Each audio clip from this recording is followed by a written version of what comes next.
Hi, I'm Dagny Robertson. My husband Tommy Robertson and I own Robertson Advisory, and I'm the current president of the Board of Trustees for the Museum of Art. Don't forget to come by and visit our locations. We're all open and following all the CDC guidelines, so remember to wear your mask. Today I'm going to be reading Samhain Soup. It's actually a book I wrote. And I wrote it before my grandchildren Will and Hazel were born, and I kind of wrote it for them. It's about Halloween, and if anyone knows me, they know I love Halloween. So I wrote it and designed it, and my son Jake, who is Will and Hazel's dad, he drew the pictures, and my son Isaac filled it in and made it beautiful. So here we go. From times almost forgotten, when King Arthur fought the Saxons and fairies and trolls still left their secret places in the woods to play tricks on villagers. And there's little fairies like this on almost every page, so see if you can find it. When people still followed the old ways of their ancestors, they watched the moon and the sun in the sky. They cared for the earth and took only what they needed. They were careful to keep everything in balance.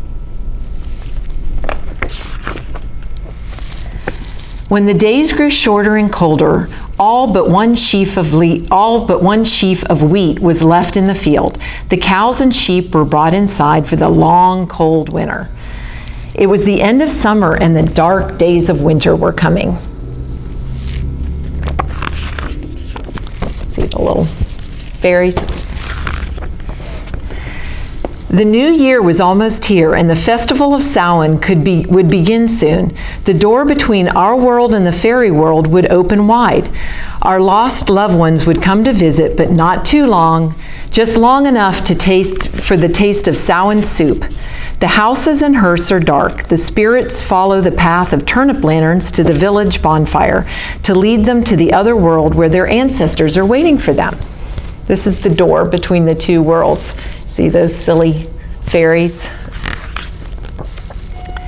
Edwin and Oswin are young Celtic brothers. They have come with their parents fleeing from the Saxons, hoping that the great Britain King Arthur will keep them safe. As the festival approaches, they help their dad herd the cows, sheep, and pigs from the fields. Little fairy.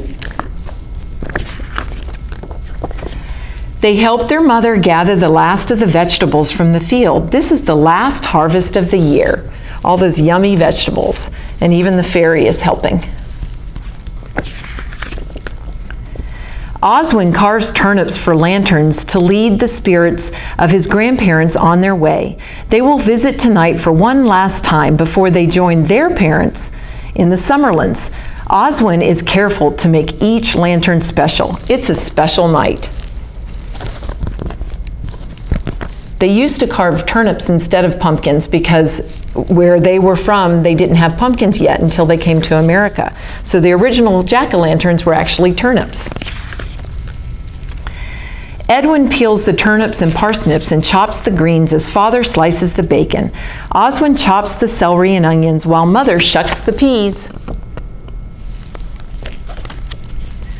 But everyone helps to make Samhain soup. As mother adds the herbs, everyone talks about the special times with their family. They will be glad to see them one more time. When the soup is finished, the hearth is put out. The hearth is where the fire is. So after the soup's finished, they put the fire out. Mother fills the bowls and puts fresh bread and honey on the table. Father lights the turnip lanterns to welcome the spirits. They have a wonderful meal together with their grandparents. There's one of those silly fairies. There's the family, and there's the ghosts of their ancestors. When the meal is over, Father blows out the light. The spirits follow the lantern path to the bonfire on the hill. Edwin and Oswin know one day they will see them again.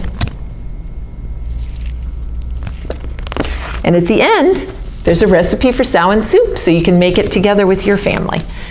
Hope you had a good time. Thanks.